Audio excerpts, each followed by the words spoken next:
Welcome to University Centre Peterborough Self-Employment module. In this module we'll explore what self-employment is and if you have the right skills. We'll also look at what additional support is available for you if you want to start your own business. You're going to need to take time to know exactly what you're considering. Being your own boss has its advantages, the freedom and the flexibility it provides. But on the downside of this, there's a heavy time commitment and there can be a lack of financial security. Just like in any other role, there are going to be skills and strengths that self-employment individual needs. It's going to require full commitment from you, working longer hours and seeing family and friends less, especially whilst your business is developing. You will need drive and determination because you are the only person who can make this happen. You need to be self-motivated and have the strength to persevere. You'll also require self-belief and the ability to influence. You're going to need to know exactly what you're offering and be able to persuade others to buy this good or service. You're going to be multitasking on a regular basis, maintaining financial records, dealing with your customers, managing complaints, whilst building your client base all at the same time. You'll also need to be a self-developer because only you can identify what skills you need and what skills you need to develop, recruit. You'll want to also be exploring what your competitors are doing and how the industry is evolving. And finally, you'll need to consider how you're going to develop and maintain long-term relationships, building up your client base to increase customers, developing networks and managing your contacts. Being self-employed or being your own boss can be exciting and liberating, empowering and fulfilling.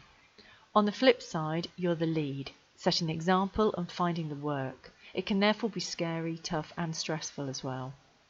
But if self-employment sounds like the right career choice for you, then you need to consider what type of business it could be. If you're going to be a small business owner, you could consider setting up from home as an entrepreneur, and this could reduce the financial burden. Or you might look at contracting, which is where you're paid by various organisations to deliver a specialist service over an agreed time frame, usually for a project. Consulting is where you provide a professional expert service, usually because you're highly experienced in this sector. Freelancing is where you'll offer skills or services to multiple businesses and managing numerous contracts at the same time.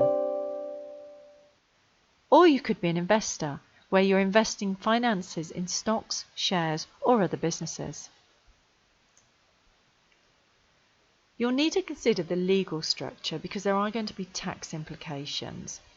You're going to have to look at how you pay your personal tax liability, tax and national insurance contributions, as well as things like pensions.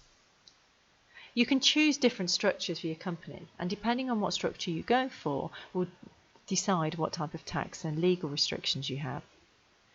A sole trader means you'll be liable for the debts and personal tax. You keep all the profits and you're responsible purely for the business. A business partnership, on the other hand, means you and your partner share the responsibility and the profits. You're taxed on your share of the profits, but you're both liable for the losses.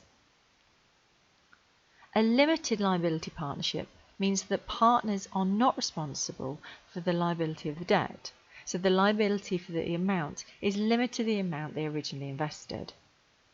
A limited company means the company's expenses are separate from your own. The company is liable for the corporation tax and profits are shared.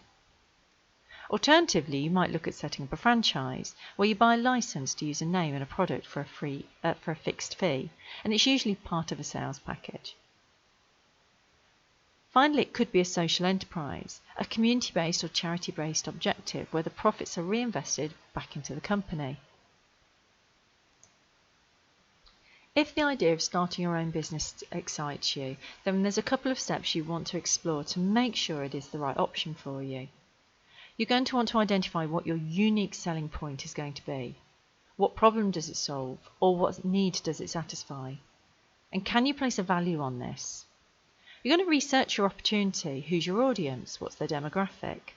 Is this sector in growth or decline, so you understand your labour market intelligence? What are the realistic price points? And who are your direct and indirect competitors?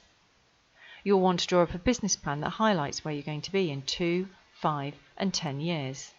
You want to evaluate the skills that this business will require and consider who you need, what your team could look like. Do you need to explore co-founders, employees, or external consultants? You'll want to draw up a real, honest budget and long-term financial plan, exploring how long will your initial cash last, and when do you need your first investment. You'll want to factor in production and staff costs, and be realistic about early demand and growth.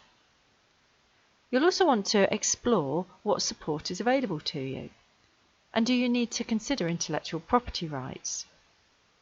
You may want to consider identifying a mentor who's walked the walk, somebody you feel you can confidently and honestly talk to, and they'll understand your concerns.